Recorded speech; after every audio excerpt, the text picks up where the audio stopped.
Fierce Kittens channel. So if you can notice, my environment's a little different today. So that's because I'm in my garage and I'm dying because I live in Texas and all of the heat seems to be in here. So forgive me if I look like a sinner sweating in church, but I want to talk to you guys about bag charms.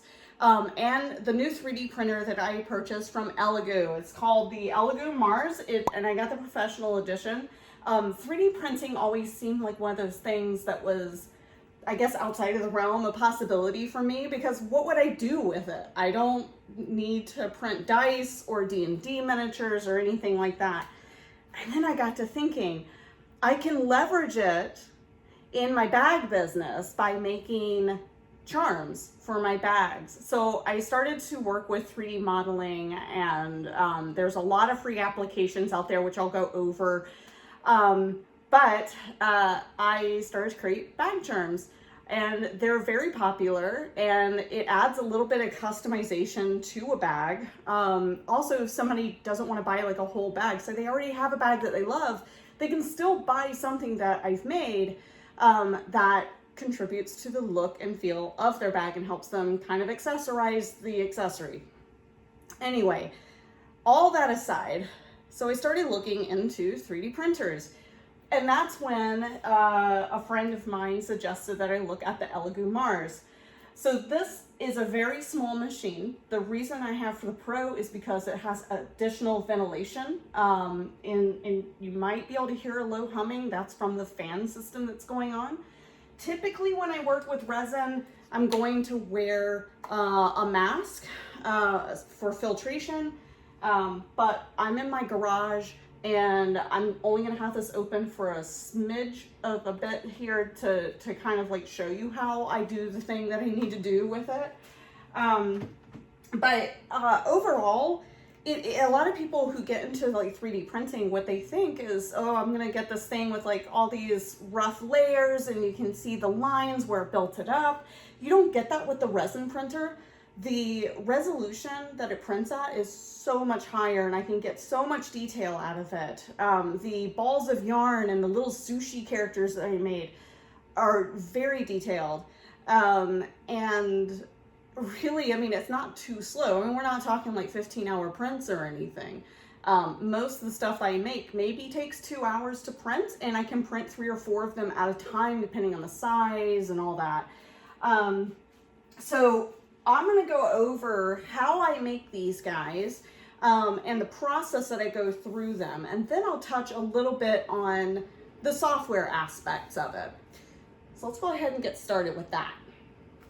So here's a little closer shot of the machine itself. It has a UV protectant cover to it that's in like the blocker red.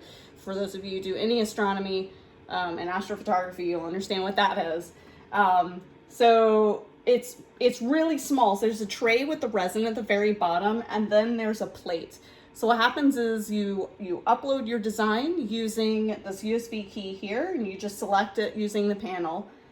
This will then, once you tell it to go, sorry, it's really hot in here, this will start to lower down, and what it does is it picks up a little bit of the resin, shoots it with UV lasers, and does like 1 layer at a time. I think I had, 615 layers on these balls of yarn with crochet hooks going through them, because, you know, you gotta love the hookers in your community. So this has been printing for about 2.5 hours.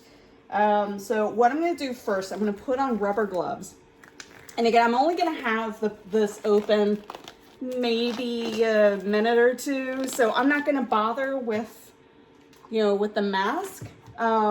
When I'm working with the resin directly for a lot longer, I do wear the mask, but I'm also in a garage. So bear in mind that I have a lot of ventilation out here. All right, so I'm going to pull that off. And I'm just gonna set it to the back. You might be able to see like the graveyard of resin. All right, I'm gonna just let some of the resin fall off. There we go. Then I take this fun spatula thing and I come up under it and just very gently poke and pop these guys off. Boop, just like that. It's great. Now, in the software that I use to get the files ready for this machine, it creates support stands. So here you can see all these little supports.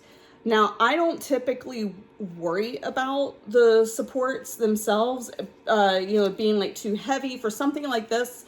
I only have a couple of them that are medium sized and the rest are very lightweight. So I actually just crunch them off just like that and pick at the areas where there may be some left over.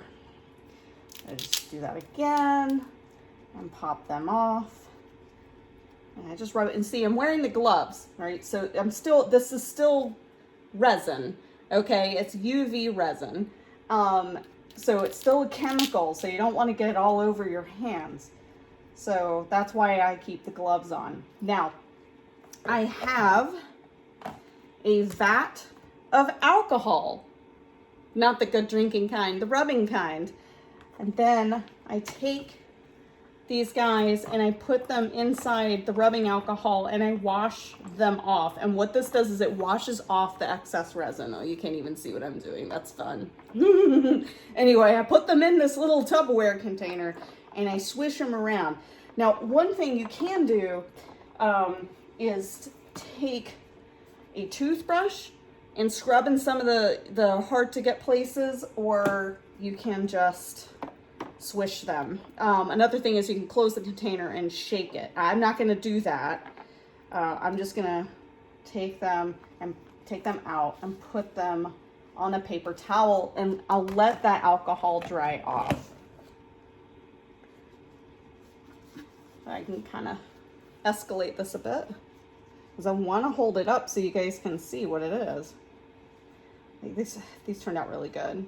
Sometimes it really is trial or error for some of these to kind of learn how to do them, and I printed these smaller because the first go where I printed them out with knitting hooks, they were huge. But let's see, where is the damn camera? Will it even focus? iPhone, why do you hate me so much? This is perfection here. It's perfect screen. Okay, well, we'll just pretend you can see that. That'll be great. So this is still raw. So what you can do at this point is you can set it outside in the sunlight, let the UV cure it. Don't do it for more than 10 minutes.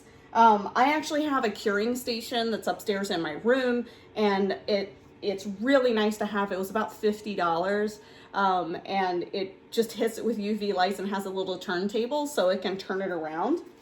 But these are okay to handle at this point. I've washed off the excess resin, but they're not completely cured yet. So they're still soft, and you still need to do some work with them, hence the additional UV light. If you have a UV flashlight, that works too, but you'll be sitting here like this, holding it. That's not fun. So you're probably wondering, now what do you do with these, and like, how can you get into this? Software. Admittedly, I use ZBrush. ZBrush is a 3D modeling software that runs for about $900.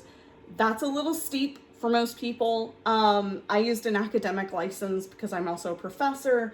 Figures, right? But what I would suggest is looking into something called Blender. Blender is free and is open source, and you can download it right off of their website, install it, and start doing things like adding spheres and adding, rectangles and cubes and things and making them more rectangular looking. I don't know what I'm saying, but anyway, you can use Blender, and Blender is free. And you can create your own. And the other thing you can do is you can actually go to Thingiverse, or you can go to Etsy, and you can buy 3D models that have a license attached to them. Not everything that's on Thingiverse has a license that will allow you to sell what you print. A lot of them are under Creative Commons, which is free for personal use, but you can't send it out, to the world as like, here's my baby Yoda that I downloaded off of Thingiverse. I do those for giveaways. If you're not selling, then it's fine to use for yourself. But there are lots of people who have 3D modeling assets available for purchase on Etsy and even on Patreon as well. So what I'll do is I'm going to cure these and then I paint them. So let's see, where'd it go? Righto. Okay, so I use this Krylon matte finish. So this is a, actually, no, this is I'm sorry. It's the Krylon primer is what I was going for. That's what I was going for, is the Krylon primer. So I use Krylon primer to spray these over after they've been cured so that I can give them a nice white coat that the acrylic paint will adhere to better. So I use acrylics. And I've purchased them off of Amazon. I just got a big old box of them. Don't use the little things that you get in the crafting stores. Those are not good acrylics. If it feels like chalk when it's done, then it's a bad acrylic. So a lot of those are very cheaply made. They're more for like kids who want to paint popsicle stick houses, not for things you want to last. So I'll paint this little guy with the acrylic, and then what I'll do is I let that completely dry and I coat it with Mod Podge. You can also coat it with the stuff that I had before, which is a matte finish that is an acrylic sealer. But I like to kind of go over it with a gloss of Mod Podge. I feel it'll last a little better. And then once it's done completely curing, Mod Podge takes a little longer. It takes like maybe 30 minutes to an hour before you can actually handle it because it's still sticky. But once that's done, basically all I do at that point is attach the hardware, which I've linked down below in the description. And that's it. And then you have bag charms and they're great. And I mean, like, this is a little outside of the normal content of my channel, but I think it's important to kind of explore other crafting avenues that can also contribute to bag making, to make you stand out from other bag makers who may not be able to add like a personal touch or cute accessory items to their store. As a business person, I find it important to diversify my portfolio and to make myself stand out. And so for me, the Elegoo Mars has provided that opportunity to do that.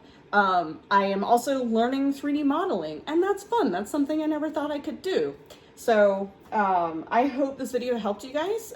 If you want to see more content specifically on how I'm modeling things, maybe 3D modeling time lapses, I can do that as well. Feel free to leave comments below to let me know what you think. And again, all of the links for the products and everything they're going to be down below in the description. Thanks.